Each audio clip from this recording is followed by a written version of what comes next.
this event. It's jointly sponsored by the ASA section in epidemiology and NISS, the National Institute of Statistical Sciences.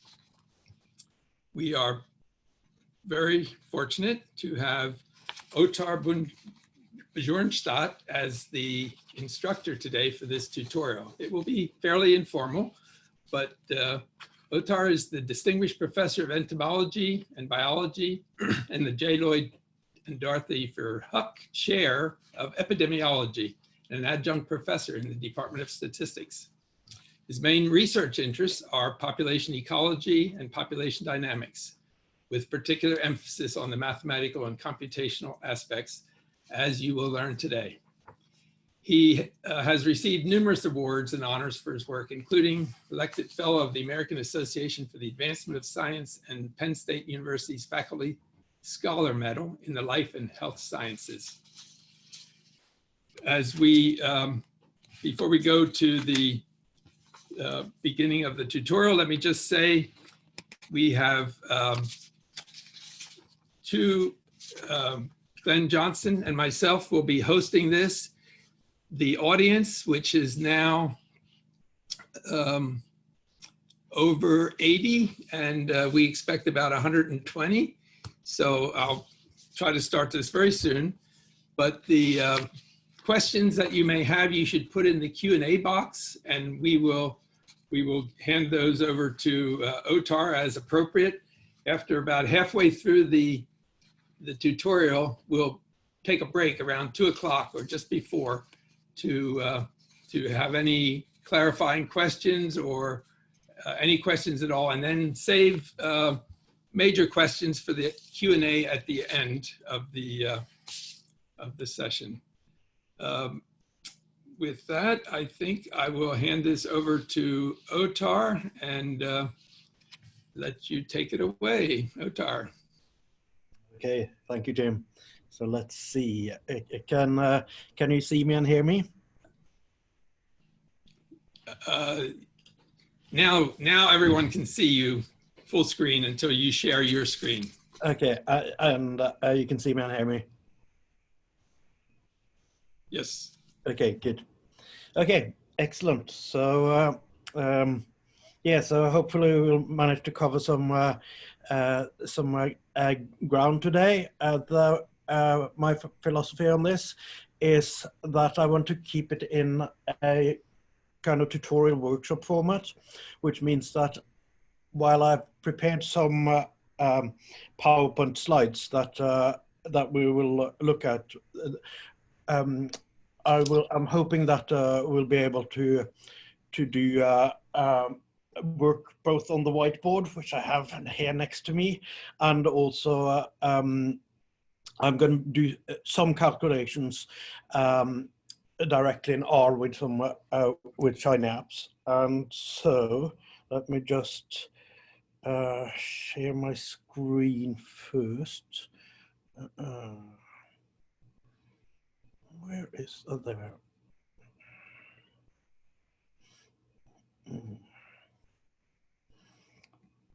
Okay, I'm getting there. Okay, and so as Jim said, my name is Ottar Bjornstad. I'm also a member of the Penn State University here. And so the main purpose today was Jim asked me to make a tutorial on SIR models, Susceptible-Infected-Recovered models.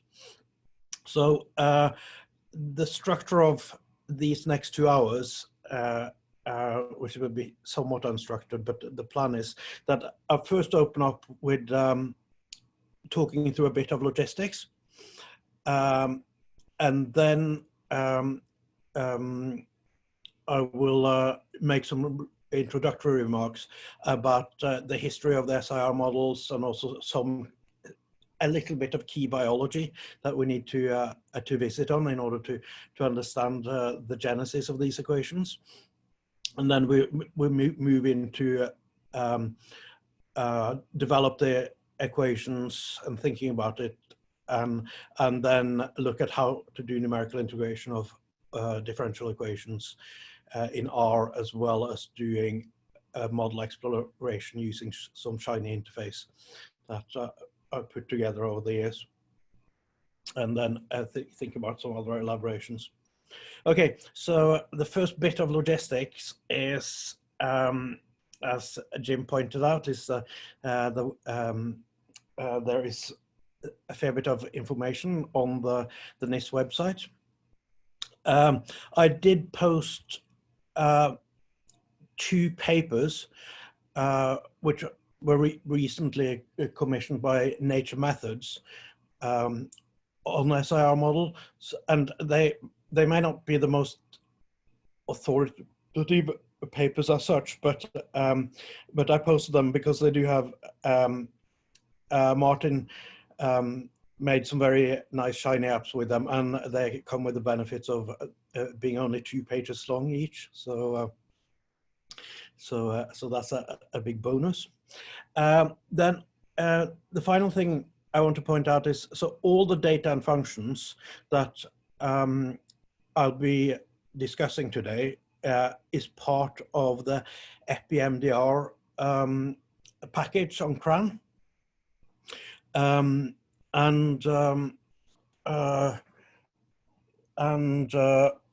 Finally, everything that I do is so all the work that I do is always released as open source on the Creative Commons. So anything that you see can be repurposed any way you want if you're interested in elaborating on any of it. Okay, so the second bit of logistics is I'll be doing some calculations in R, and so if anybody wants to follow along in real time, then the easiest thing is to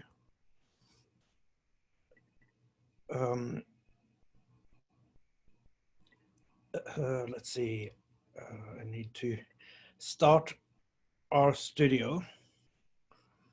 Where is my RStudio? There we are.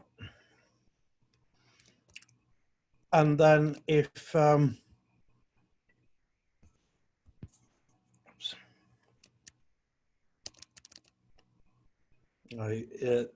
there's also a little bit of growing pains with working. Jim, can you see RStudio now, or yes? Okay. Yes. Yep, we can see it. And so if you dump in those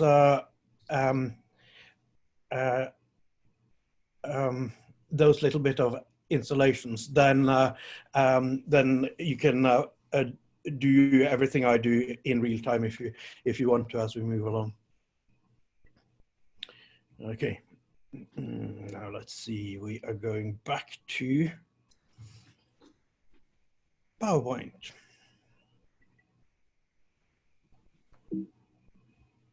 Okay, so the first thing I want to do as an introductory remark is to visit on a little bit of background history on modeling infectious diseases. And one thing that's important to clarify is that there's not really any such thing as the SIR model, in that typically when we say SIR models, for all of us that works in mathematical epidemiology, we use that as a shorthand for a class of more or less complicated compartmental models. And so, for example, if you want to go back to the beginning, the original SIR model was developed by Kermack and McHenrick in two papers in the Proceedings of Royal Society A in 1927. And they were a set of very elaborate integral differential renewal equations that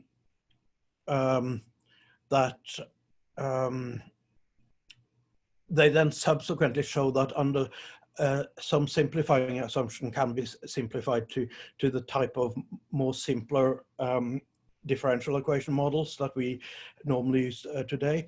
The motivation they had was a simple one. It was first to ask whether there were laws for the shape of epidemics. And that question actually goes back a lot further back in history, also back to Bernoulli's work. But then they had a very simple second question, which was just, will everybody get infected in the face of an epidemic? And if not, how many will not be infected? And so just to illustrate that question here, I put up some data that are used to help address that particular question with Doctors Without Borders from a measles outbreak in Nigeria in West Africa in 2003 and 2004. And this is the daily number of cases during a 220-day epidemic. And so you can see it follows the kind of epidemic curve that we are very used to looking at now in these days. There's a lot of other very early and very elaborate work on SIR-like flows, also from statistics.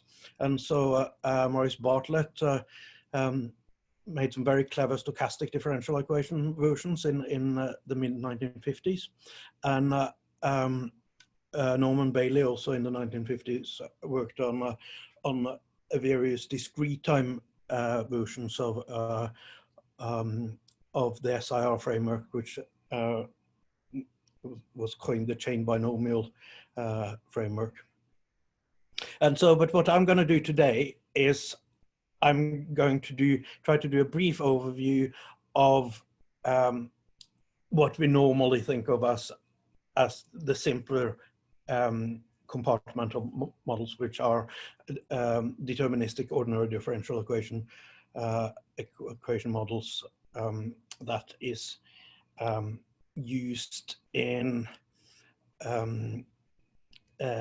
very frequently. And I think there is right now, I think there's been tallied up more than 100 applications of these models to the current coronavirus outbreak. So with more or less elaboration. Okay, so in order to understand the basic underpinnings of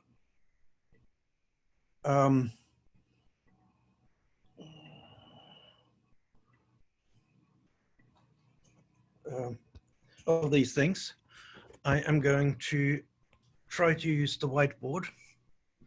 Can you see the whiteboard all right, Jim? Yes. Yep. Yeah, excellent. Okay, and so the key thing is when we're starting to think about infectious disease dynamics, is we need to think about how, in fact, the flow of transmission through a population.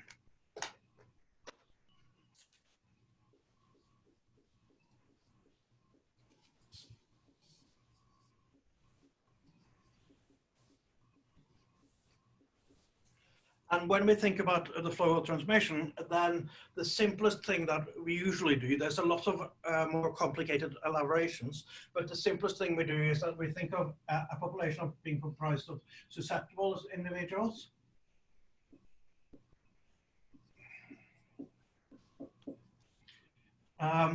infected individuals,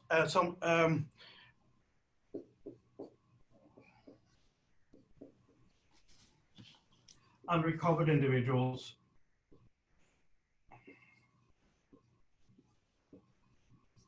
And by recovered here, the functional definition is that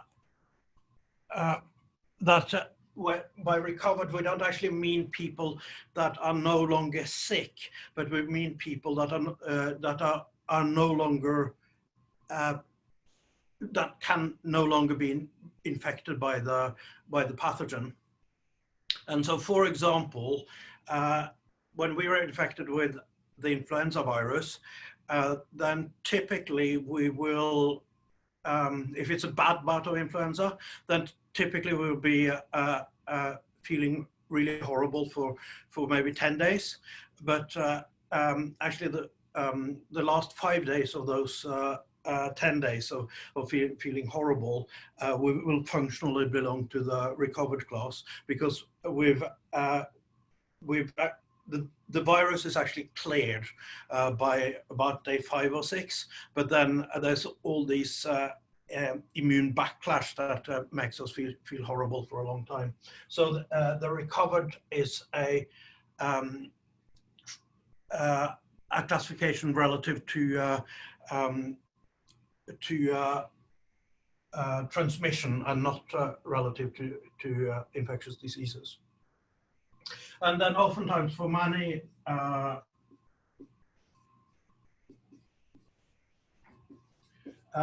infectious diseases, we need to work with an exposed class, which is individuals that are infected but not yet infectious.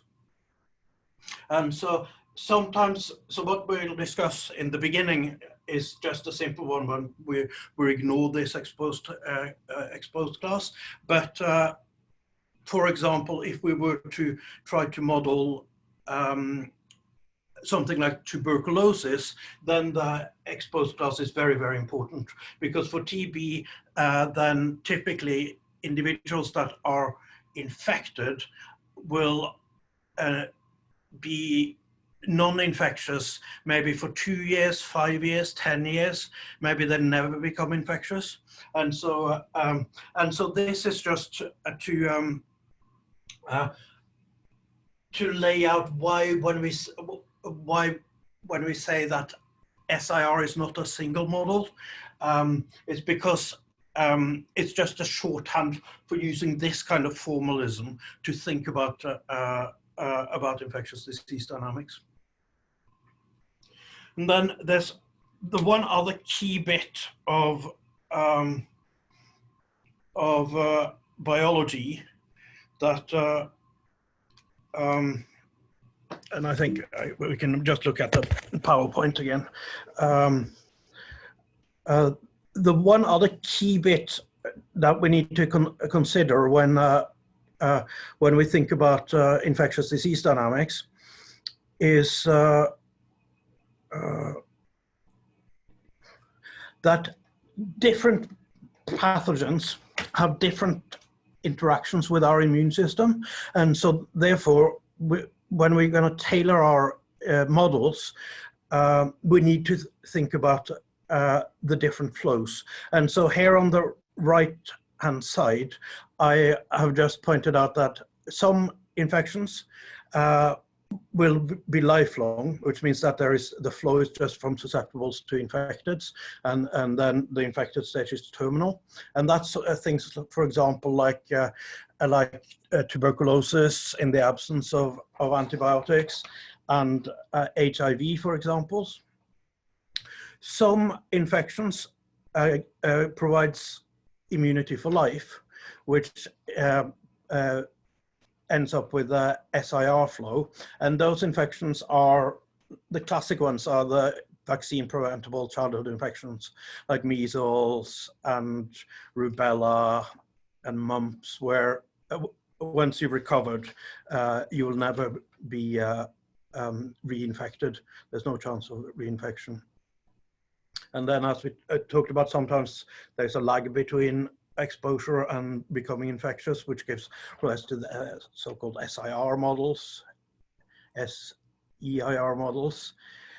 And then there's many infections that provides impermanent immunity, so that our immune system will protect us for a while, but then after some period, maybe 1 year, 5 years, 10 years, the immunity wanes, so that we can get reinfected. And the current expectation for the COVID-19, so the novel coronavirus, is that that belongs to the last class. And the reason why we think that is because all the other 4 current endemic human coronaviruses have that property where it looks like immunity lasts for somewhere between 1 and 4 years, but then we can get reinfected. And those coronaviruses are the ones that that causes about 25% of the mild common cold that's circulating at any one time. Otar, a question of clarification. If someone dies, what class do they get put into? Are they part of the R in terms of the model? So that's an interesting question, and it slightly depends. So I'll try to visit on this this later, but so for transmission for some infections doesn't depend on the overall size of the population. So in those cases, there's no, it doesn't matter whether you recovered with immunity for life or whether you're dead, because that's functionally the same. For some infection, but this is kind of drilling quite a lot deeper into to the theory. For some infections, the transmission dynamics is infected strongly by population density, and in those cases, we need to distinguish between whether you're dead or recovered. And of course, for some infections like Ebola, then the dead for about the week before being buried is an extremely important source of infection. So there the dead actually functionally belongs to the I class still until they get bleached into the ground. So, but that's a good question. But and it's an excellent question because it does illustrate that when today we're going to visit on some very simple examples, but when we actually really want to use these models to address important public health concerns, then we need all of these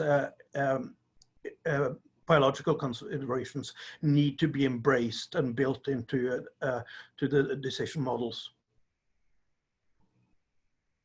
Okay, so what I'm going to do now is I'm going to start off by intuit about the SIR model, and then we'll do the math in a second.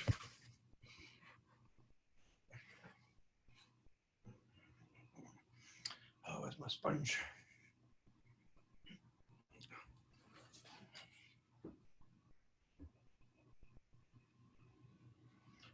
Okay, so what I'm going to start discussing now is the so-called closed SIR epidemic. I'm sorry about my handwriting, but it is what it is. And in mathematical epidemiology, we distinguish between closed epidemics, which is the word we use when the transmission dynamics is so fast that we don't really need to consider recruitment of new individuals into the populations, for example, through births. And so first we're going to consider the closed epidemic, and then later we're going to do consider what happens when we got susceptible recruitment. Okay, so here is the fraction of individuals. And so with a virgin epidemic, so if there's no immunity in the population, then we're going to start off. So here is 1, and here is 0, and here is time. Okay, so at the beginning of the epidemic, all the individuals are susceptible. But then as the epidemic takes hold, we're going to start seeing a rise in infected cases. The one key parameter in for disease dynamics, as everybody's heard a lot about these days, is the so-called reproduction number, or basic reproduction ratio, which is denoted by R subset 0. And a lot of mathematical epidemiology was developed by British scientists. And the British scientists sometimes, instead of 0, they say not. And so that's why I will refer to this as R naught. But the not is NAUGT, not NOT. So it's the shorthand for 0. Okay, and the basic reproduction ratio, regardless of what model framework you use, the basic reproductive ratio is always, by definition, the number of secondary cases, which that prime denotes, from the primary case, the index case, but then importantly, in a completely susceptible population.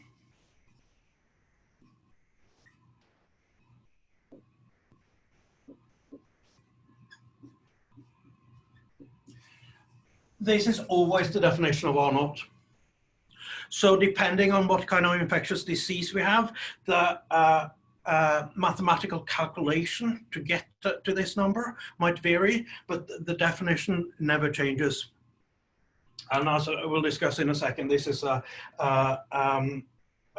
this quantity controls about 80% of all the properties of an infectious disease. Now, the key thing about this quantity is that it's the first key thing about this quantity is that it's the threshold quantity, because if R naught is smaller than 1, then we will get at most minor chains of transmission, because that means if R naught is smaller than 1, then that means that on average an infected individual will not replace itself before recovering. And this, which is R naught smaller than 1, it's called the subcritical epidemics. That's what we oftentimes see in zoonotic infectious diseases. So spillover infections from animals. So, for example, avian influenza, Lassa fever, monkeypox, a lot of those ones, hantaviruses, a lot of those ones. We might see the occasional human-to-human transmission, but there's not there's never enough energy in the system to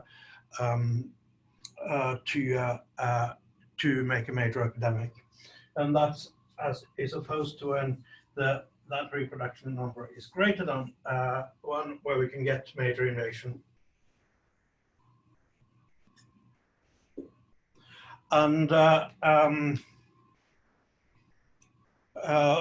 course, since the elephant in the room is in the room, so it's a lot of work being done right now, but it looked like with the coronavirus, the novel coronavirus, that in most places prior to interventions, the coronavirus most places seem to have an R0 somewhere in the range of between 3 and 4. Influenza, seasonal influenza, it's typically thought of about 1.5. Smallpox used to have 6 before eradication. Some of the very most contagious childhood diseases, like measles, had a basic reproductive ratio of about 20 before vaccination. Okay, but so if we are in the supercritical regime, then what's going to happen is that we're going to have initial exponential increase of the infected, but that is then associated with an exponential decay of the susceptible individuals. And so therefore, at some stage, so transmission happens when an infectious individual comes in contact with a susceptible individual. And so obviously what's going to happen is that as we're depleting the susceptibles, then that contact is going to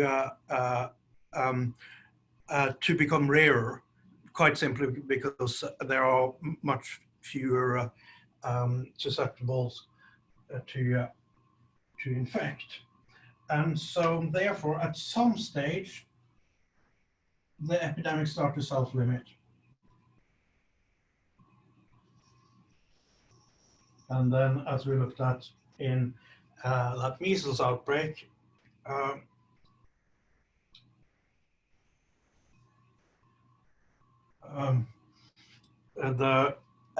in the absence of any susceptible recruitment, any supercritical epidemic is eventually going to self-extinguish, just because it's going to run out of the resource. And then in the case of immunizing infections, then this will be associated with a rise in the recovers. Okay, now this probably looks like a very, very naive graph, but it actually turns out that we can, even just by intuition, we can come up with some really, really interesting intuitive thoughts about it. So R0 is the number of secondary cases in a completely susceptible population. Where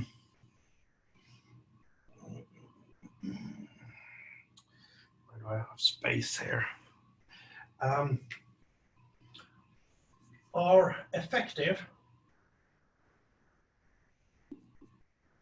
That is the number of secondary cases expected for each infectious case in a not completely susceptible population.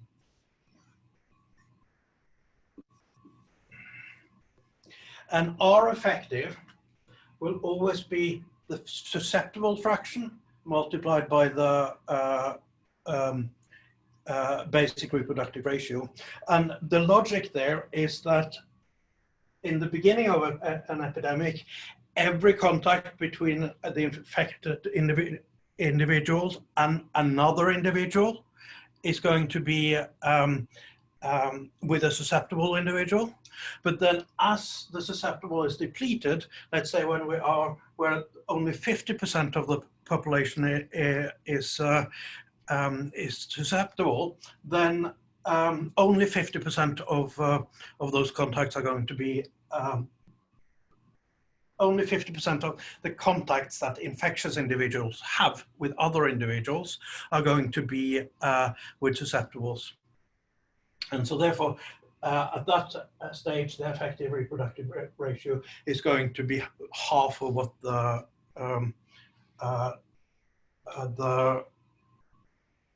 basic reproductive ratio is. And the key thing is here, right here,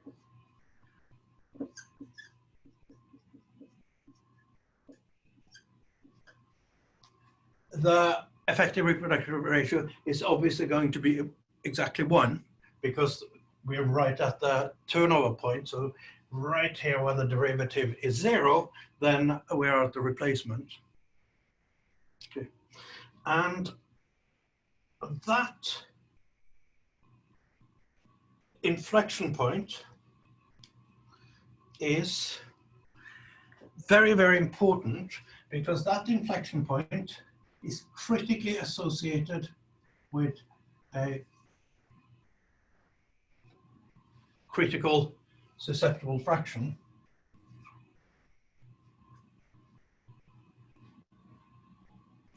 And that critical susceptible fraction, that is obviously going to be 1 over R0.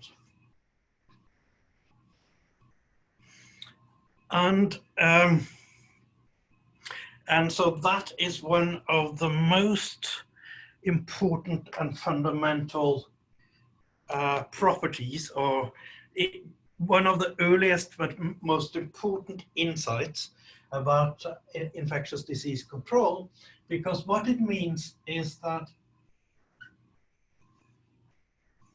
if we vaccinate 1 minus 1 over R0, if we vaccinate this fraction or more, then we attain herd immunity. Because then on average, if we have protected this fraction of the population, which is, so the way we get from there is we drop from the infected on the inflection point and then draw out the susceptibles. If we vaccinate this fraction, then on average, a pathogen, if it's reintroduced to this population, then on average, it will at most just produce a stuttering chain of infection. So, because on average, it will not replace itself. And so that means that that population as a whole will be protected from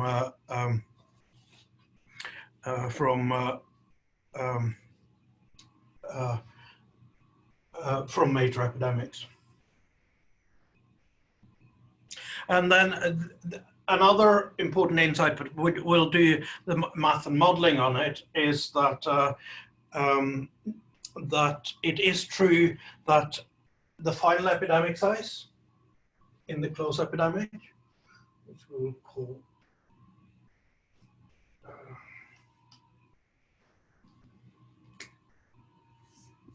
F, is going to be greater greater than 1. So in a randomly mixing population, the key thing is that that the epidemic will self-extinguish before all of the susceptibles have been depleted. So you can see here there's a little bit of susceptibles left over. That final epidemic size, but we'll do the proper math a bit later. But that final epidemic size, it can be as much as 30% of the population escaping. And I'm now talking about under the assumption that we got a randomly mixing individuals and there's been no interventions, no change in behavior. It can be as many as 30% of individuals escaping if R naught is small. So if R naught is in kind of the flu range, so 1.5 or so. But the final epidemic size increases exponentially with R naught. So with larger R naught, then the prediction is that almost everybody will be hit. Okay, so now we have intuited about it. So now we need to actually develop the SIR model.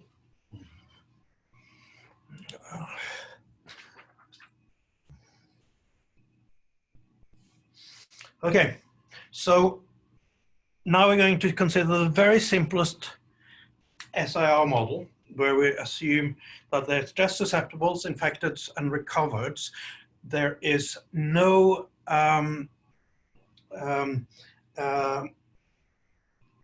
there is no latent period, no nothing. So everything is as simple as possible. Okay. So then what the SIR model says in words is that the change in susceptibles over time, that is going to be, we are going to gain susceptibles from birth.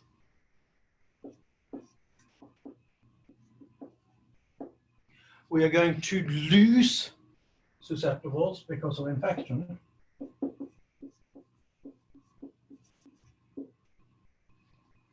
And then we are going to lose susceptibles because of deaths.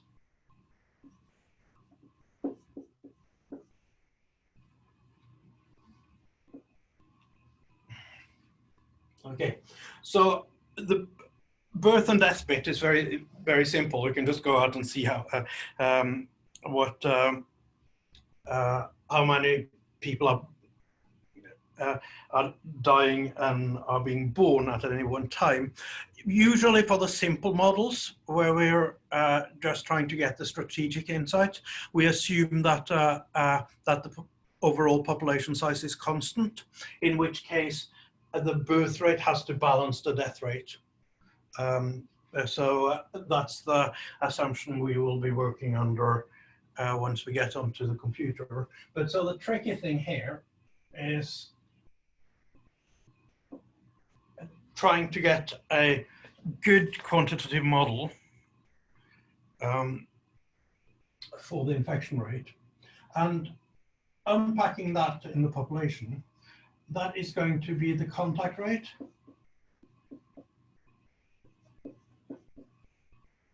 So that just means how many people an average individual sees during the time unit.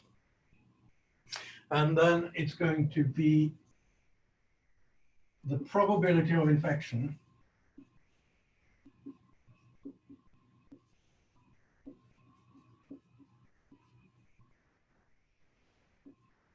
given a contact.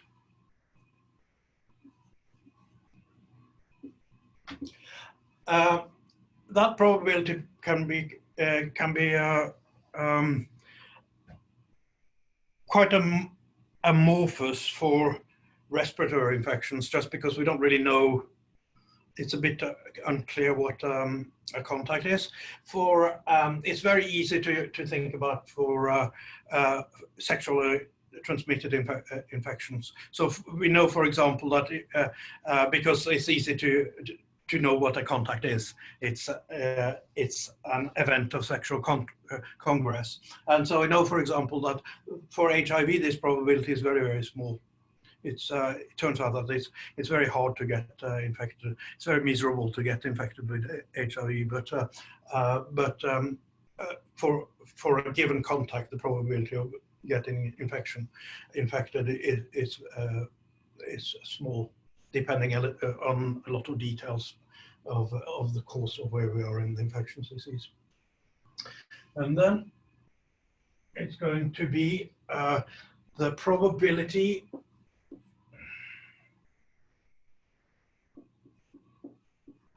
that the contactee is susceptible.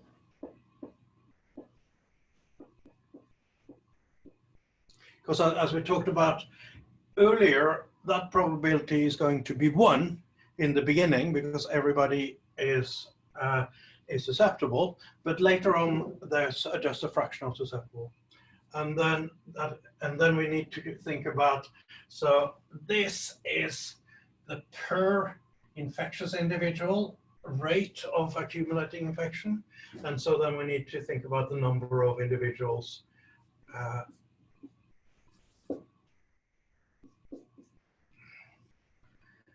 that are infectious in the population. Okay, so I'm being a bit, I know I'm being a bit elaborate here now and slow, but it's just if everybody's on board with this logic, then everything else is all the other variants of the models flow from the same kind of logic. Okay, and so now I was really tedious and wrote this out in words, but then of course what we're going to do shortly is we're going to do it with real numbers.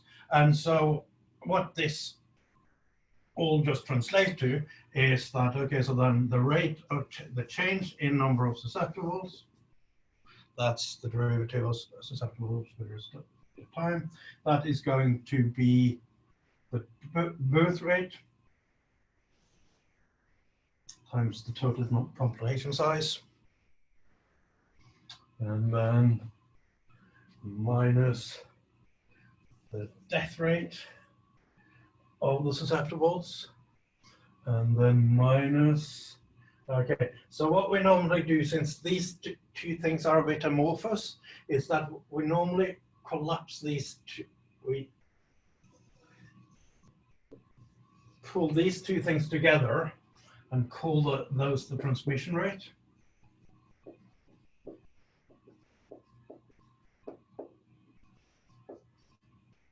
Which by convention, we now for 100 years, we called it beta. And so then we have the transmission rate times the fraction of individuals that are susceptible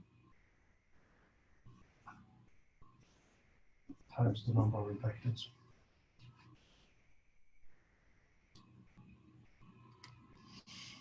Okay, and then and so that's it.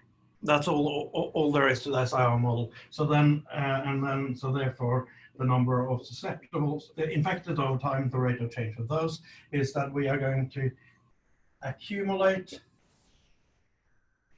infected, but then we're going to lose infections from because of recovery.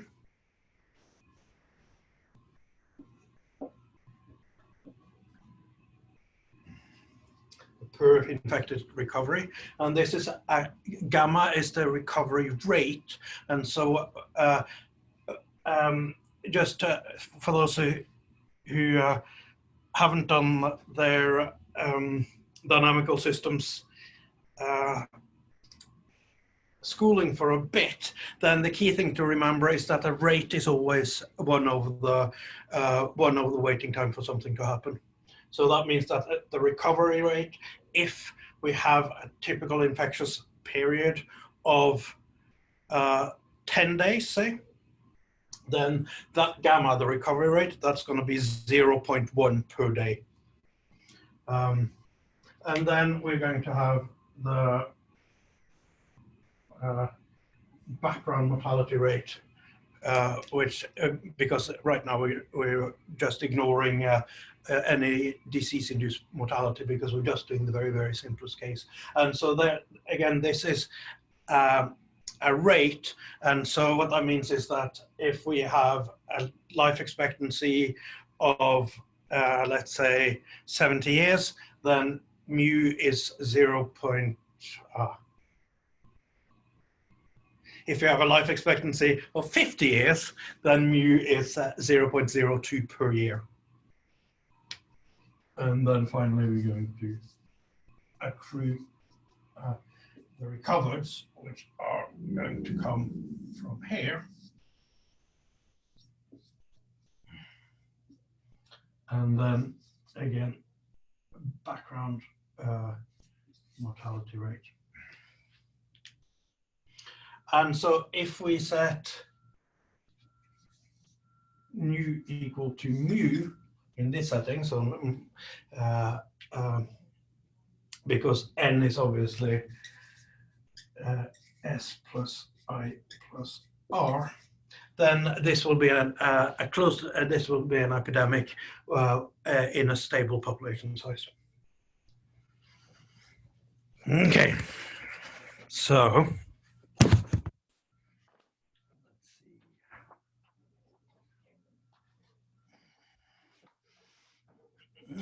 so let's actually get to do some of the business.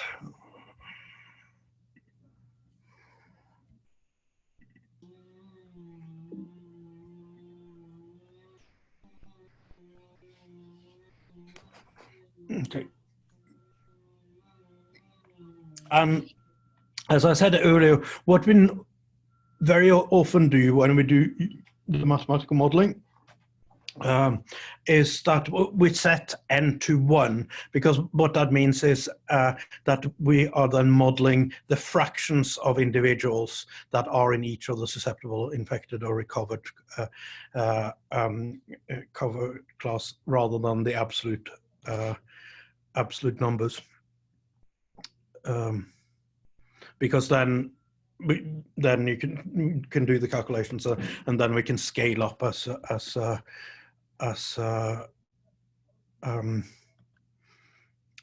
we see fit. Okay, so now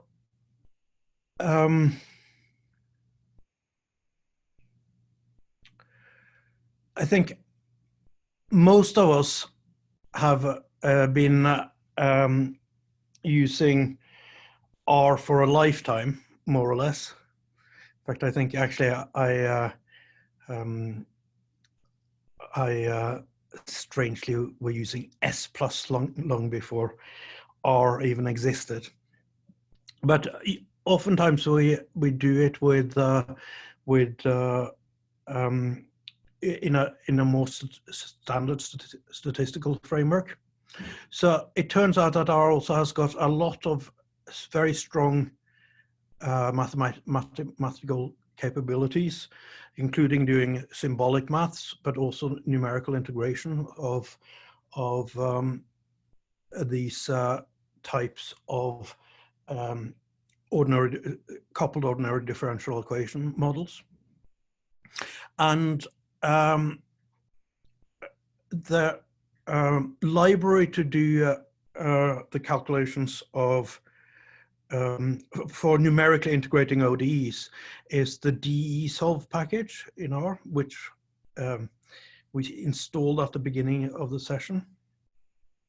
And so while it's a bit tedious, the nice thing is that the recipe for integrating ODEs is always the same, regardless of what set of ordinary differential equations we are working with, whether it's the SIR model or some chemical equation or a predator-prey model. And so the recipe always takes these 6 steps, which is first we need to attach the package. And then we need to define the gradient function. And the gradient function is simply the name that a mathematician uses for the function that takes state variables y and parameters and do the calculation of returning out what those gradients are, what the derivatives with respect to time. And so you can see in the case of this simple SIR model, what we do here is, so y is now a vector of length 3, which are the susceptibles, infected, and recovered.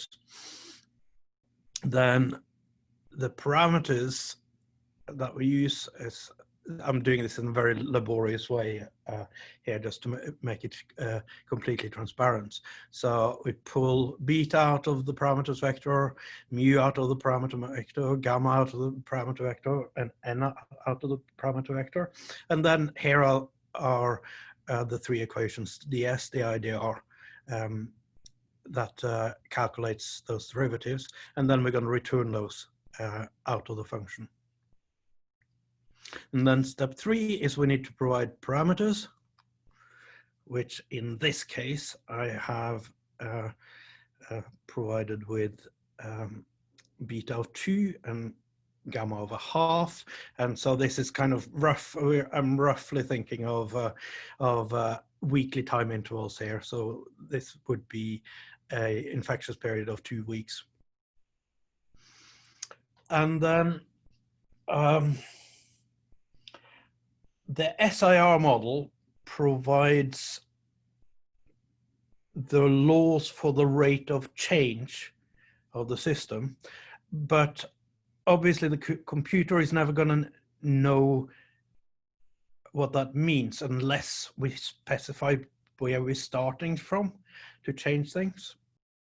And so here, what I'm providing the starting values, which is, so this is roughly thinking of a population of 1,000 individuals. So, and we're dropping in 1 infectious individual, so then 999 of those individuals are susceptibles. And then what the numerical integrator is going to do is, so the computer has to be incredibly careful about dealing with these models, because these are continuous time models, but the computer cannot do anything in continuous time. So it has to integrate these ones in teeny tiny increments. And so with the DE solver, it's very, very careful about it. And there's a bunch of theory about stiff, non-stiff, adaptive, Runge-Kutta, order 4 numerical integrators that I don't know much about, but I've been told that it works well. But so therefore, what the computer is going to do is it's going to integrate the system at a very, very fine time scale. But so therefore, we need to tell it what times we actually want that we care about. And so in this case, I just specified the time steps that I want the integrator to record the recorder state of the system. And then the final step, which is this one, is that we call the ODE integrator and provide starting values, the times, the function that we want to integrate, and the parameters. And so, hello, Otar. I just wanted to remind you it's 2 o'clock, and you said I should break in if there's no burning questions, I think. Yeah. So let me just execute it, and then we'll break. Okay. Well, and my question was whether these formulas are what are encoded in the Shiny app. Yeah. But what I wanted to do, and so I'm just going to do this one integration, and then thereafter we're not going to look at any of this code at all. We're just going to be sliding parameters around, but using the Shiny apps. But I wanted everybody to since this is a tutorial for a learned society. Technical society, I wanted everybody just to get a sense for what's actually under the hood. Okay. But what I thought I'd do now is I will. Okay, so I'm going to share screen to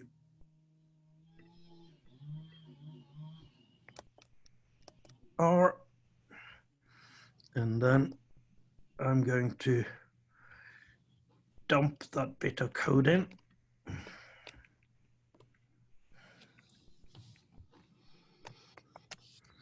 And the nice thing is, okay, so you can see here is it's doing the integration. This is the beginning of the beginning of the numerical output, and then we can plot it out. And there we are. And so that's what, for these various Shiny apps that we're going to look at, this is what's happening under the hood. And so you can see, just as we managed to draw out by ourselves, here in black, the susceptibles are being depleted. In red, we got the epidemic curve, and in green, we got the buildup of recovers. Okay. That's a good place to stop, I think.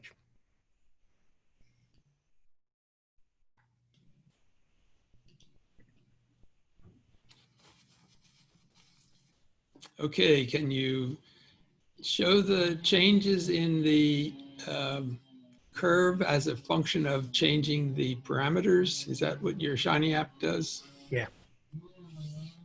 So we'll do that. Yeah. So. I'll ask the audience if there are any questions at this point. Put them in the Q&A, and we will. So that Epidemic package has got an SIR app, and so have I shared my screen now, or? Not yet. Okay. This is the kind of types when I forget stuff. Okay, so here I'm just launching that Shiny app, but as I said, that's just a front cover to doing these calculations. And so, this is a very simple one. We'll look at a slightly more elaborate one in a second. But so here we can see here, what I'm going to do is I'm going to have no susceptible recruitment, and so what we can see here is as we change transmission rate, you can see we get a much more peaked and early epidemic. If we change the infectious period, we get to have longer infectious period, then we get a much longer tail.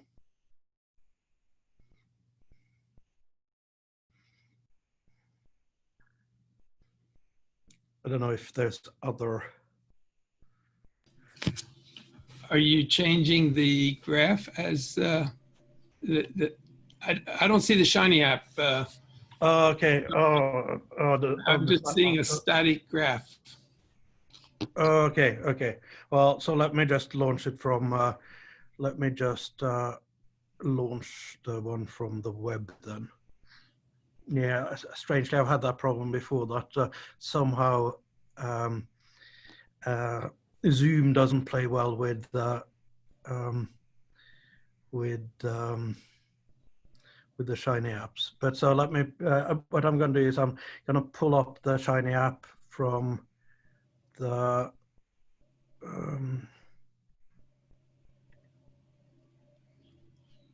Okay, just a second.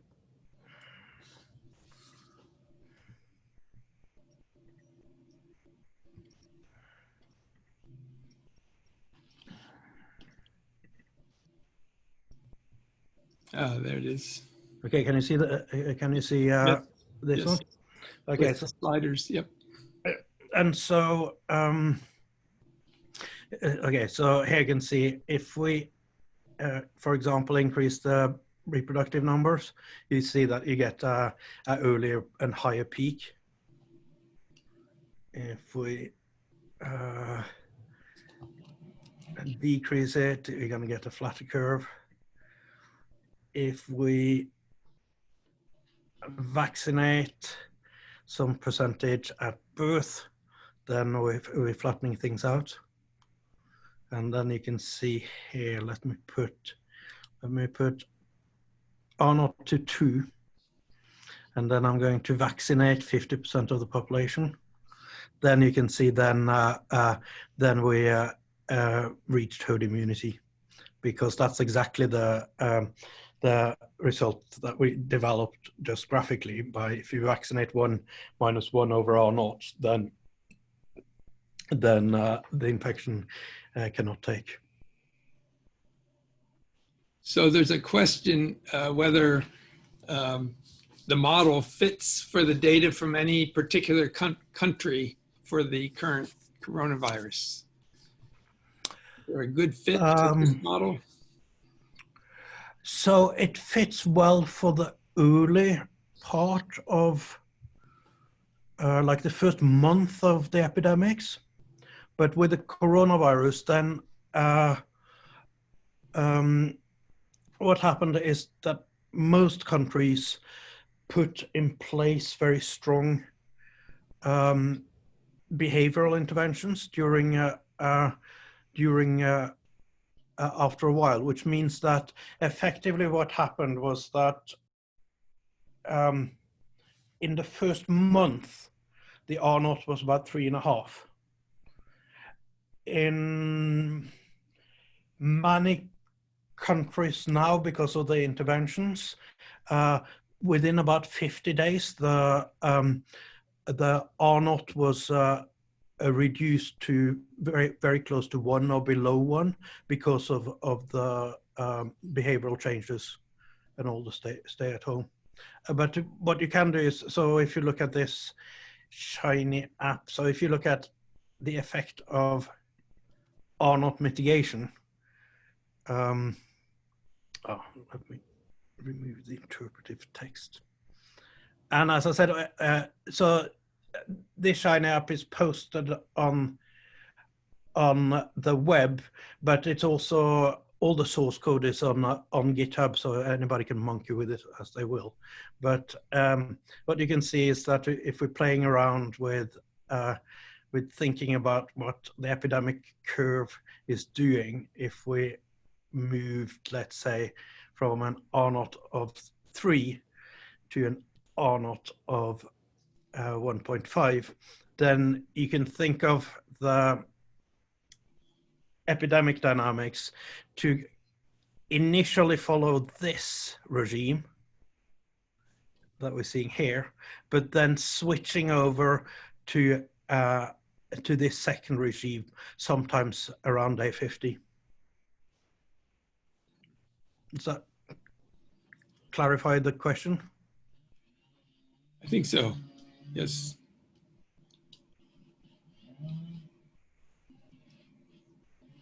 There was one other question I'll mention, that is, given that the parameters are quite variable, are there any Bayesian implementations of these models where the uncertainty in the parameters would be reflected in the output from the model? Yeah, so both lots of different Bayesian and likelihood-based methods. Unfortunately, with 2 hours, we're not gonna be able to cover that ground. But it's a good question, because ultimately what we want to do is we want to be able to fit these models to data.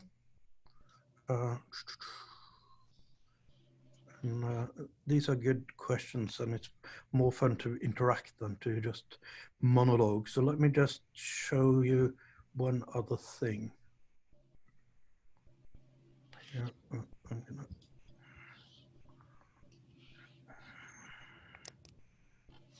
gonna try to share my screen again. Okay.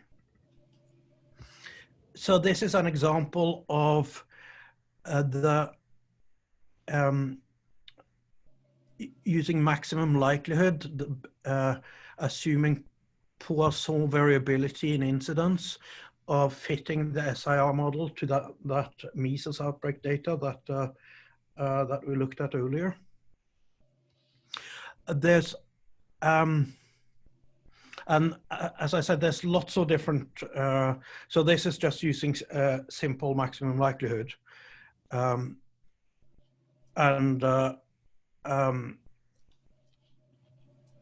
essentially the easy thing is that you just put a likelihood wrapper around the OD functions, and then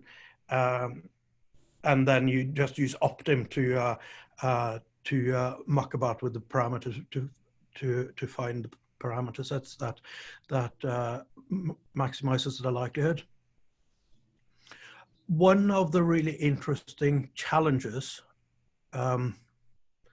that we are often faced with when we're fitting, actually, let me back up for example, for a second. So this is a very simple example. There is a lot of very sophisticated machinery to do the model fitting. And so Aaron King and Heterogeneities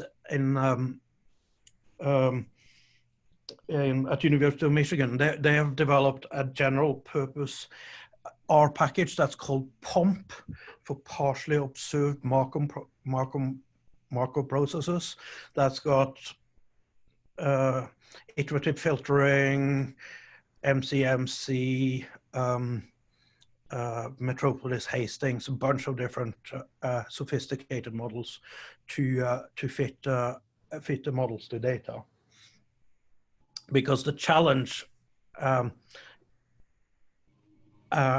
as in this case, the challenge with the data is that typically what we have is that we observe data on incidence, which is the daily new number of new cases, but we typically do not observe the number of susceptibles that are around, because we don't really have a monitoring setup for that. In order to do that, we would have to go out and do antibody testing all the time. And so therefore there's some wonderful challenges, but they have been dealt with quite, I think, quite strongly now over the last 5 years or so. If anybody really wants to go into the desperate details, so I wrote this book in the USAR series a year ago, which is called Epidemics, Models and Data Using R. And so that's a lot of that is about estimation and testing. I don't feel bad about advertising it, because I think pretty much anybody that's certainly at a US university can download the PDF from Springerlink. So so you don't actually have to spend any money to look at it. And the R package, the Epi package that we've been using is the package that has all the function and data that goes with this text. So. 2 other questions here. Otar, can I jump in? Yeah. One is, does the SIR model, the way you've parameterized it, take into account super spreaders? And I think that is referring to the fact that some individuals have a different rate of infecting others than others in the population. Yeah, no, so heterogeneity is, as I said, what I did today was the absolute simplest thing that we can possibly do, just to wrap our head around logic. So heterogeneities is a tricky, it's a, so some heterogeneity is easily kind of contained within the SIR compartmental framework, in that you can happily have a mean and variance around all the parameters and still get similar behavior. If you got very strong heterogeneities, you need to be careful. One of the heterogeneities that we spend a lot of time thinking about is that typically there's strong stratification of context among age, so age groups. And so when we think about control of childhood diseases, or for example, in the case of the current now, COVID epidemic, where we see that there's very high mortality in older individuals and much less mortality in older individuals, then the age structure heterogeneities becomes very important. And so there is a bunch of extensions to the SIR model that are called the realistic age structured models, which still follows the same compartmental structure. It's just that you have to have 3 ODE SIR equations for every age group. But then in the case of strange unstructured heterogeneities, like superspreading, then typically we need to do something a bit more elaborate. Another question has to do with how the simulation, what estimation methods are you using in this to do these simulations? So all the simulations that we looked at now, both in the Shiny app and the one that I did in R, that is done by numerically integrating the ordinary differential equations. And so it's solving the deterministic models. There is, as I said earlier, when I talked about the history of SIR, of this framework, there's a lot of stochastic elaborations that has been made. And so typically for real analysis, a lot of models will use the compartmental framework, but then do stochastic simulation using something like the Gillespie algorithm to think about the stochasticities inherent in because obviously in real populations, then the transmission is a coin flipping process, because we will either be infected or susceptible. We won't be half susceptible and 3/4 infected and 2%, 20% recovered at the same time. But yeah, so as I tried to say, I'm just kind of during this first hour and then during the next half hour, I'm kind of just trying to scratch the surface. Well, maybe we should let you jump to the second part then, because there's a few more questions here, but they're more of the practical. Yes. But maybe what I'll do is I'll try to, I will try to, yeah. Can you show the PowerPoint formulas that, and because we will post that PowerPoint afterwards if, yeah, let's see. Do you see my PowerPoint now, or? Not yet. Okay. The screen sharing is, okay, here. There it comes, yep. So are there questions about it, or do you want me to trundle on? Well, there was a question about whether the issue of I'm looking for the question, the delay,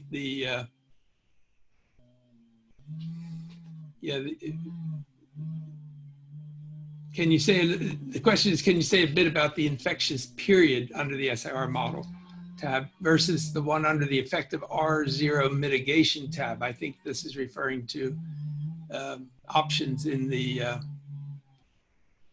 program. One is 1/gamma, but I don't know what the other one is. Yeah, okay. So as I said, and so this is a key thing to always keep in mind, is that when we're working with the models, then we always have to work with the rates.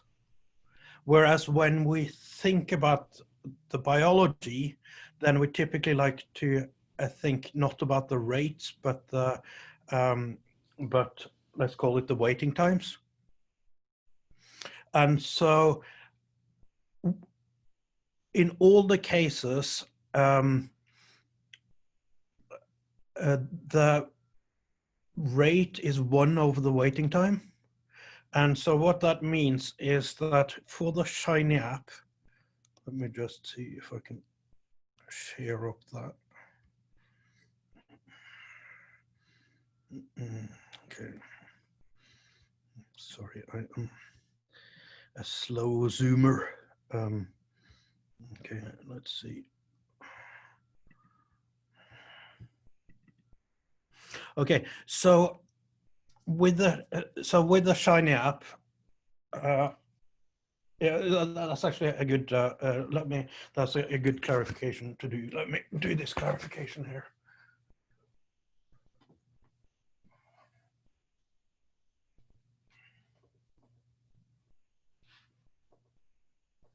Okay, so when we talk to public health people, then typically what they can relate to is something like the infectious period and the reproduction number. They will not happily. This actually is a good segue into some of the bits I wanted to visit on next. So they are not going to relate to gamma, beta, and whatever, mu, and other such rates. And so therefore, when we communicate, we always need to be able to do the mapping between the two. So what's happening here, for example, in this Shiny app, is that under the hood, we are integrating exactly that equation that we looked at earlier. That's got betas and gammas in it and mu's. But for the interface, we want to relate it to these biological quantities. And so the infectious period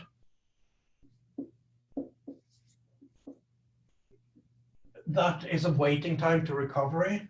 So that's going to be always going to be 1 over gamma, which means that gamma is going to be 1 over the infectious period. So that's how we can move to the first piece. Okay, now the second piece that we need is we need to map from this to this. And so then, and that's a very important point, is this is where we, and we can do that for any kind of more or less elaborate SIR model, but that's when we need to go back to the original definition of R0. So R0 is, R0 is the number of secondary cases from a primary.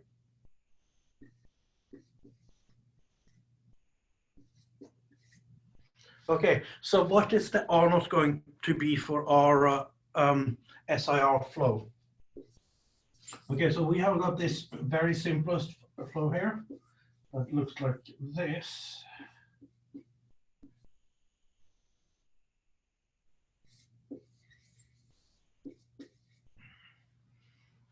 And so we're flowing in from S to I at the per capita rate of beta S over N, and then we're flowing out at the rate gamma. Okay, so what is R0 going to be here? Okay, so this is the definition,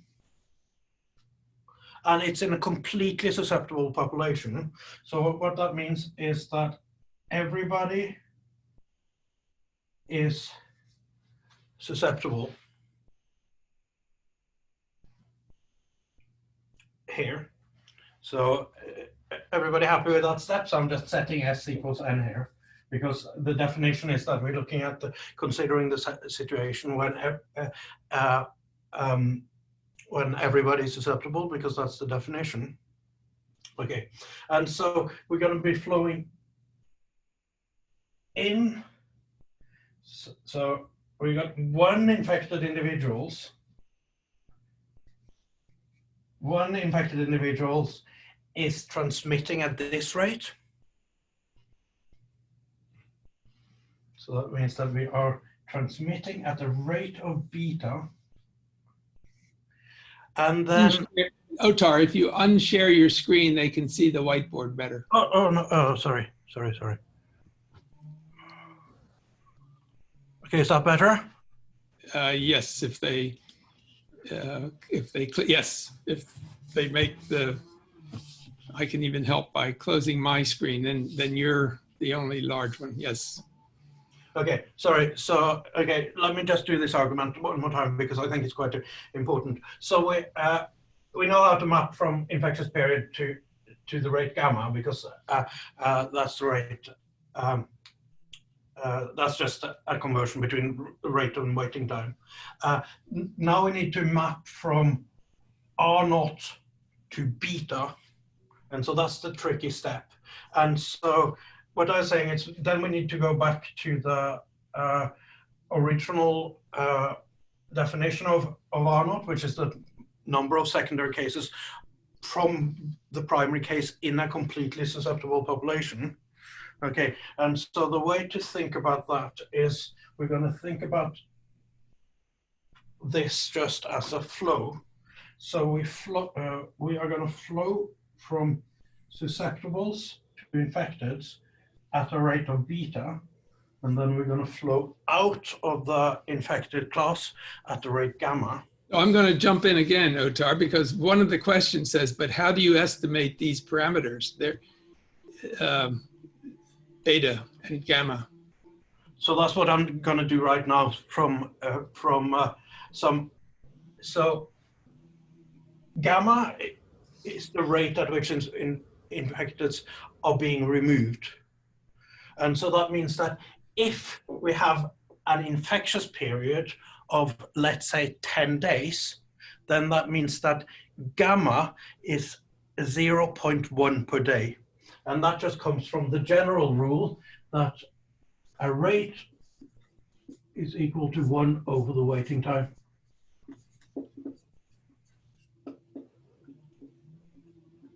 And that rule holds always. So for example, if we are thinking about the rate gamma, if we know that an individual will be infectious, let's say for 4 days, which might be like influenza, then we know that the rate of the gamma rate, which is the rate at which we're leaving, is going to be 1/4 per day, because the rate comes in units per day, and the waiting time to come in the unit days.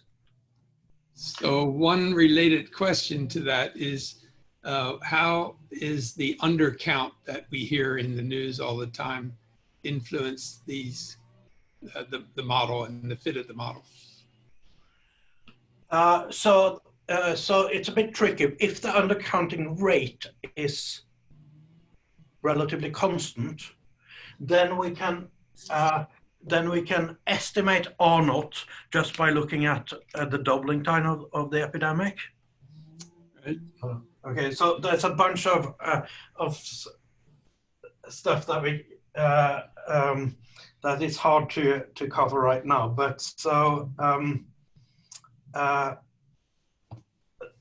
the doubling time of the epidemic, if you know what the infectious period is, or what's called a serial interval, which is the typical time for how long it takes between an individual gets infected until that individual infects other individuals. That's called the serial interval, which is kind of like the latent period plus the infectious period. It's not quite, but it's close. So if we have that doubling time, then it's easy to estimate, back calculate what the R0 is. And in fact, that's what most of the so typically what happens during the early epidemic, that is the only way to calculate R0.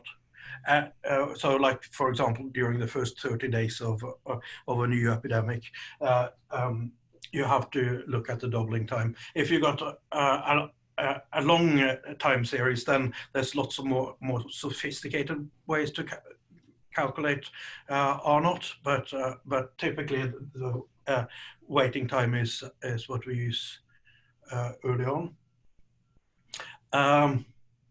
So we can get gamma from the infectious period in the case of birth rates in a stable population. Then it's very easy to calculate mu, because that's just if birth rates balance death rates, then mu is just going to be 1 over the life expectancy. Okay, so now the tricky thing is beta. How do we get beta? Okay, so we have to get beta using from these two quantities that we have. And so in order to do that, we have to use the original definition of what the meaning of R0 is, which is the number of primary infections from secondary infection from a primary and a completely susceptible population.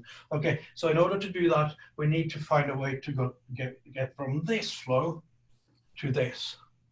Okay, so how do we do that? Well, so in this case, what we know is that the first infectious individual, that is going to be infectious for a period of 1 over gamma. That's the mapping we did there. And then during that period, it's going to be infecting at the rate beta. So that means that for this model, then R0 is beta divided by gamma, which means that we're going to get, so then beta is going to be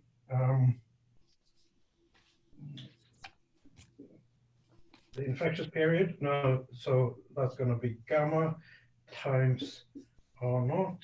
So that means that beta is R0 over the infectious period. Is that making sense? I think so.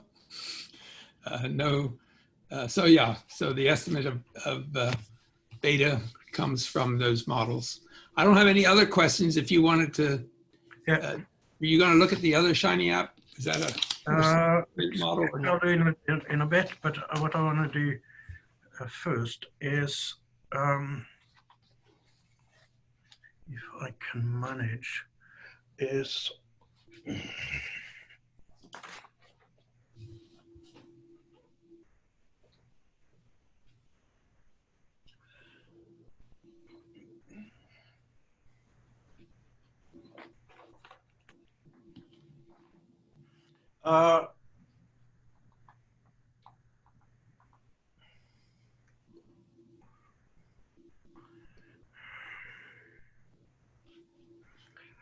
let me just stress that that R0 calculation that I did there, that is specific to that particular simple SIR model. So if we're looking at other elaborations, then we have to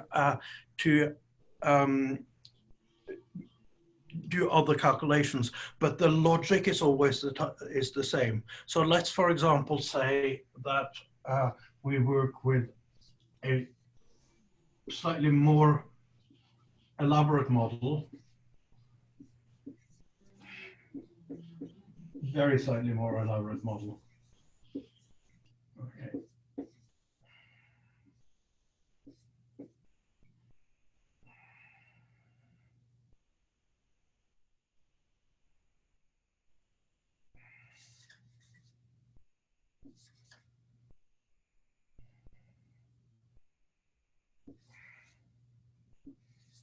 Okay, so this here is a simple SIR model, but where we got births and deaths into the system.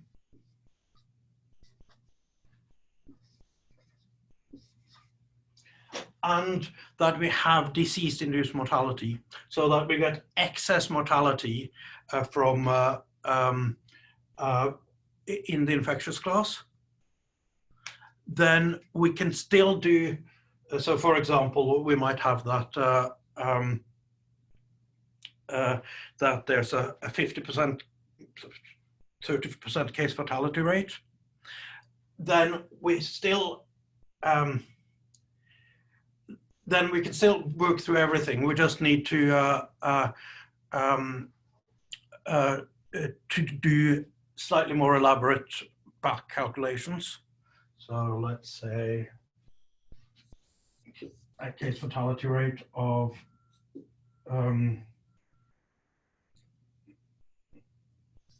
P, that's the probability of dying. Okay, so what do we do then? Okay, so then we need to know, so R naught in this case, that is going to be, so individuals are going to leave the I class at a rate alpha plus gamma plus mu. So that means that the infectious period is 1 over alpha plus gamma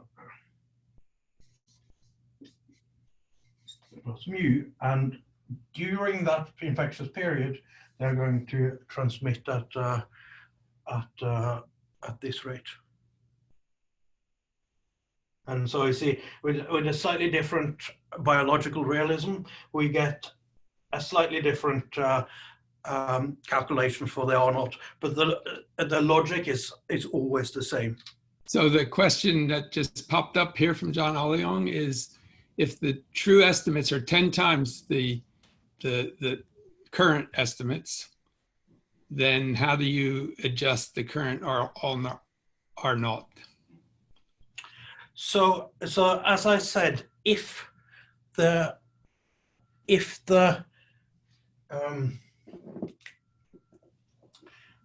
reporting rates are constant, so if the reporting rates are 10%, let's say, and that 10% is unchanging over time, then the underreporting obviously affects our estimate of the burden of disease, but it will not affect our estimate of R naught, because if 10% of the infecteds are doubling at a 10-day period, then that means that the 90% that you don't observe are also doubling at that same time scale. Okay. So the underreporting is very tricky for many things, but for some things it's not too tricky to get away from it. Okay, just a time check. It's 20 of. Did you want to do another? Yeah, let's. Actually, I'm going to maybe do the PowerPoint, even if I find it a slightly worse didactic tool. But I think in terms of covering a bit more ground with time, then I'll do it. So the one key insight, no, so one thing that I mentioned, and I should probably write a bit more here, is that R naught is the main determinant of a lot of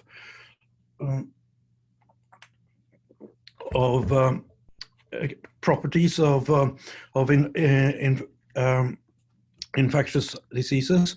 So it, for the simple model, it for example determines the final epidemic size. So it's crude up.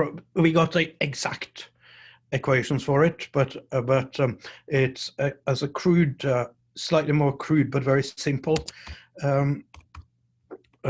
property. It's the final epidemic size is going to be approximately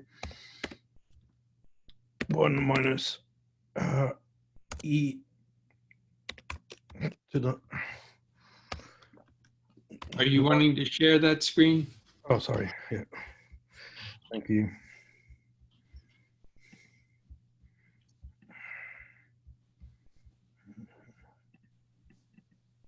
Okay, so the final epidemic size is approximately, if we assume that we got completely random mixing in the population, the final epidemic size is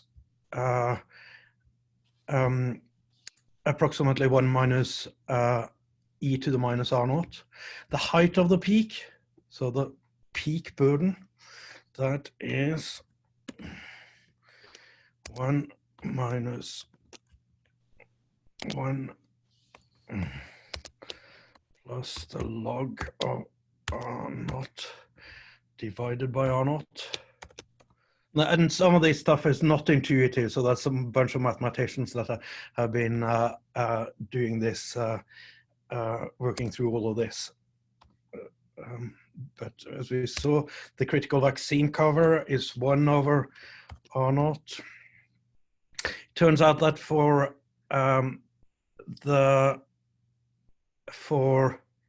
immunizing infections, at steady state, if they're susceptible as being born and dying, then R naught also determines the mean age of infection, which is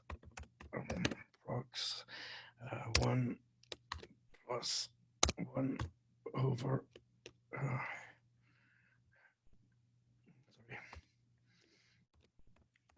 life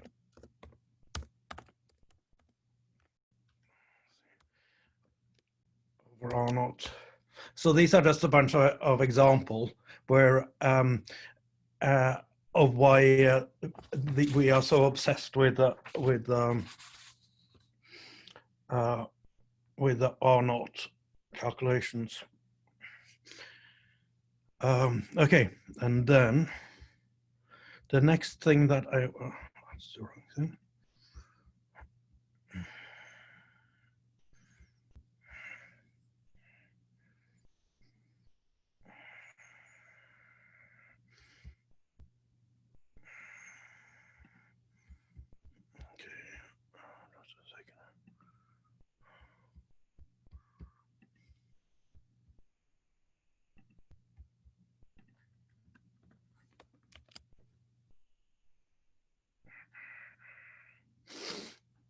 Okay, and then because I think we're running quite low on time, but what I want to share with you guys, just to put in getting in a few more conceptual ideas, is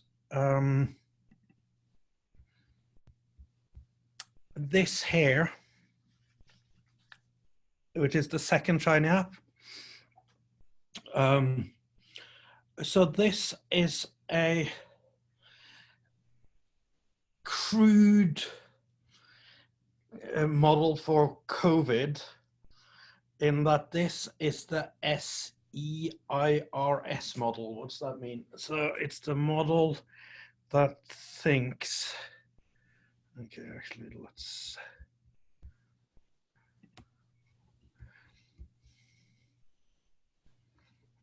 okay, so we very crudely think that in order to at least start to address some issues to do with the COVID epidemic, we need to consider a flow that looks something like, you got susceptible individuals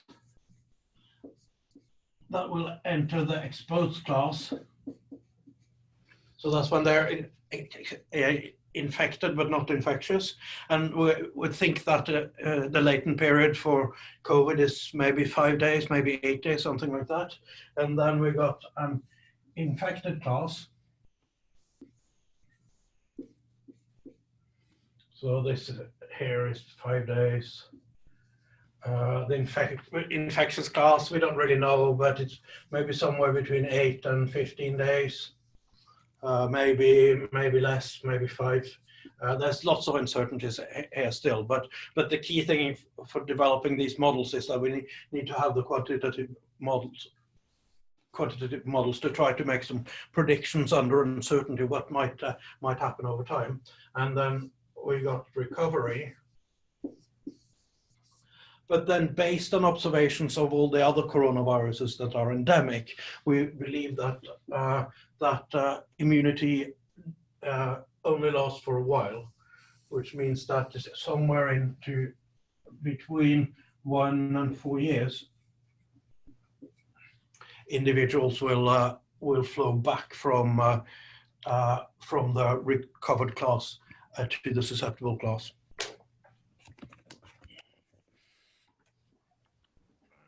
So,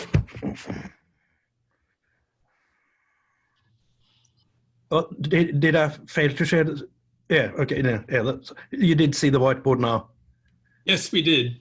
Okay, and so this is the Shiny app for that model. And again, the idea is that we got this interface, but then the engine behind is just a set of differential equations that are slightly more elaborate, because for this model we need 4 coupled equations. So what is the blue, black, and? So the blue is the recovered, the red is the infected, the green is the exposed, and the gray is there is so let's see, black is susceptible, and gray is the oh, there's an error. It says infected. Yeah, so there's an error. Oh, sorry. Yeah, sorry. So the gray is the prediction that we would expect under just a straight SIR model. So if we use these parameters but didn't use the SIR model, then this is the prediction. Now, the important point that I was going to make is, so this is now an open epidemic because we have got recruitment into the susceptible class. And what we always see in open epidemics is that we get these recurrent waves of infection. And that is, these recurrent infection waves, they've got nothing to do with seasonality or temperature or summer heat or anything like that. These recurrent waves are just the inherent property of the open epidemics. And the reason is that I was going to show, but so the best way to think about it for the open epidemics is that we're really looking at a predator-prey-like cycle, where we got the susceptible are like the prey that are being predated on by the infecteds, and through this predation, the infected individuals convert the susceptible into infected individuals. And obviously, for something like the COVID, what we're really interested in is that that we want to know, because all indications are that COVID is going to become an endemic infection. We would like to understand the periodicity and the interepidemic periods that we might see in that transition towards endemism. And it's easier to see here if we look at, so here you can see on a log axis, you can see the predicted wave-like patterns for in that transition towards endemism. And do you mean by an open epidemic because some of the recovered become susceptible after time? Yeah, and this is also, it's an open epidemic also because you can see down here, we got mu parameters. So that's, we have also got births into the population. Okay. So there's two sources of susceptible recruitment. And so since there is some susceptible recruitment, we call that the open epidemic. And one interesting way to look at it, which some people find useful, is to look at it as in what we call the phase plane. So if we look at the fraction infected versus fraction susceptible over time, we're starting out here, and then you can see here is the virgin epidemic, where we are depleting the susceptibles to where the infected start to crash. But then what we have always for these SIR dot-like epidemics is that we always have this period cyclic convergence to the endemic equilibrium, which means that, and that's obviously important because it means that we need to keep that in mind if we do, when we do see the second waves coming. Some bit of the second wave is going to be due to changes in behavior and opening up of society, but some of it is going to be related to the inherent dynamics of these types of epidemics. And just to kind of illustrate that this is not just pointy hat mathy nonsense, there's some excellent illustration of it, one of which I shall just share with you here. So this data that I show here, this is the invasion of rabies in raccoons across the north eastern US, starting in there was an introduction of rabies in 1980 in West Virginia. Are you sharing that? Am I not sharing? Not yet. The PowerPoint. Yeah, sorry. Sorry. I'm getting tired. 2 hours is a long stint. Okay, do you see it now? Yes. Okay, so this is so rabies was accidentally introduced into West Virginia in 1980 into raccoons there, and then it's very rapidly spread across all the states, and so rabies is endemic now in all the states, and so I think you know, we have every once in a while we have rabid raccoons here on campus and in State College. But what you can see here is this is the number of rabid raccoons reported since the first raccoon was reported in each of the states. And so here you can see for Connecticut, for example, it's very clear. You can see the big virgin epidemic. So the first epidemic is always going to be biggest because that's when there's most susceptible around. But then you can see then the collapse of the epidemic because of the depletion of susceptible. But then you can see that a second peak here that that happened some. So this is months down here. So this is some 4 years after the first epidemic. And you can see that curiously, even if the year of first introduction was very different in each of the different states. So time zero correspond to different Julian dates. You can see that there's this very predictable, clear second peak that happens at a very similar time in all of the different states. And so that is the, and obviously with the raccoons didn't have any lockdown. So that is showing the inherent propensity for these recurrent epidemics in infectious diseases.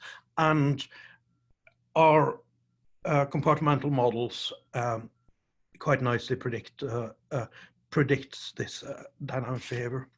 And I think I need to stop now, I think.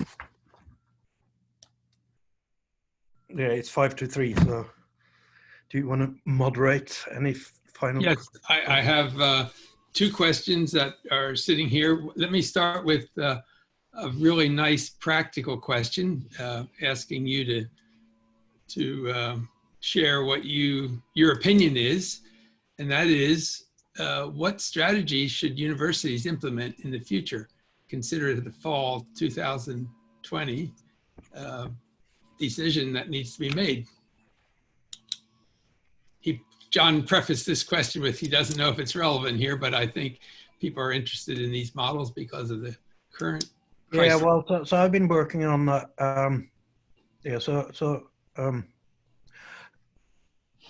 so as I said, we only had time here for these 2 hours to work on these very simple models that are obviously ignoring a lot of very important realism. But I do think the important thing of the simple models is that it's still the same logic that we use when we're starting to embrace more complicated things. And so I've been working a lot on the COVID epidemics, actually with a lot of colleagues in China, also on since January. I think it's a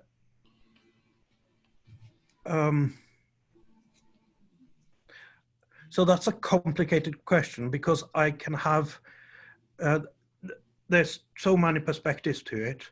It's the purely epidemiological answer, which is everybody should stay in their house and for the next 5 years until a solid vaccine has been developed. And that would be kind of the epidemiological, purely epidemiological optimum. But that's obviously not a societally realistic thing. So I think I know Penn State is sinking in an enormous amount of time and energy to think about how to do the transition for the fall, but also with the realization that there's lots of different things other than the purely epi perspective that should go. There's lots of economics and other things that needs to go into those decision-making process. The one thing which I think is very important to keep in mind is,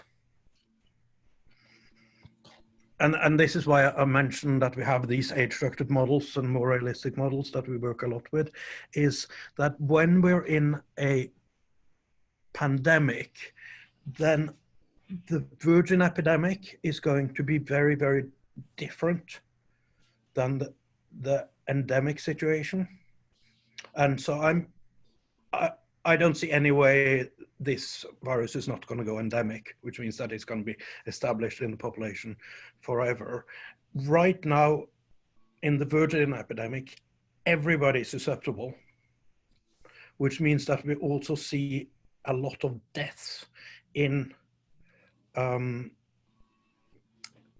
frail age classes.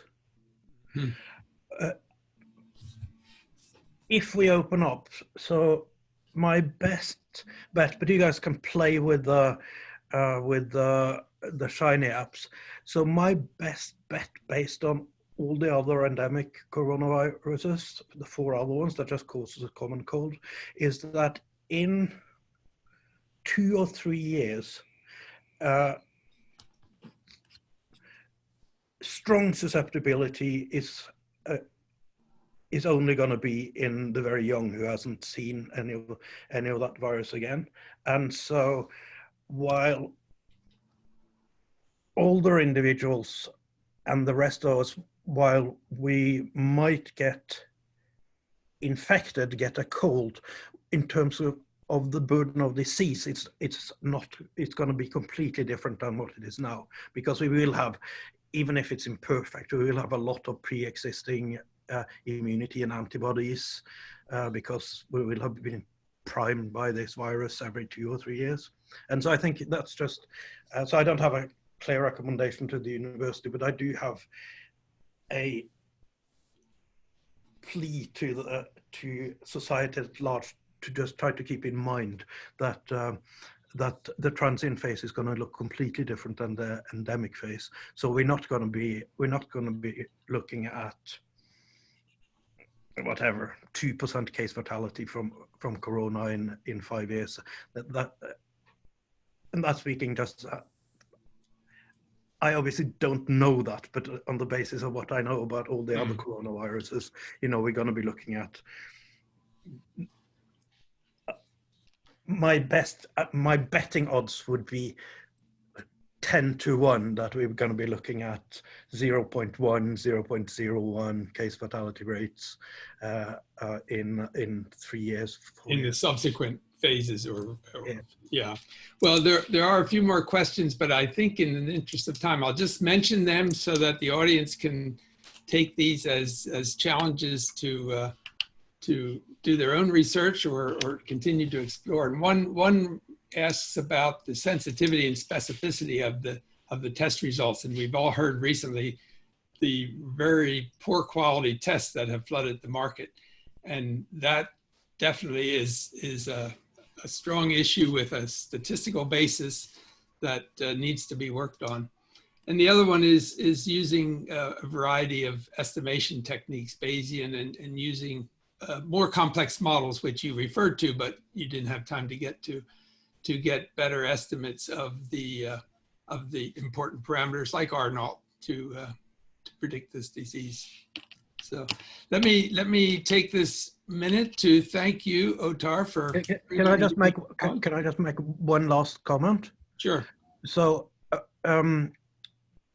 so at the end of this PowerPoint, let me just share it out. I don't think I shared it.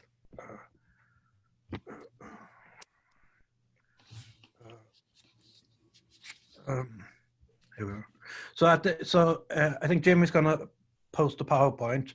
At the end of it, I've posted these a couple of links, and so on GitHub, and these links have got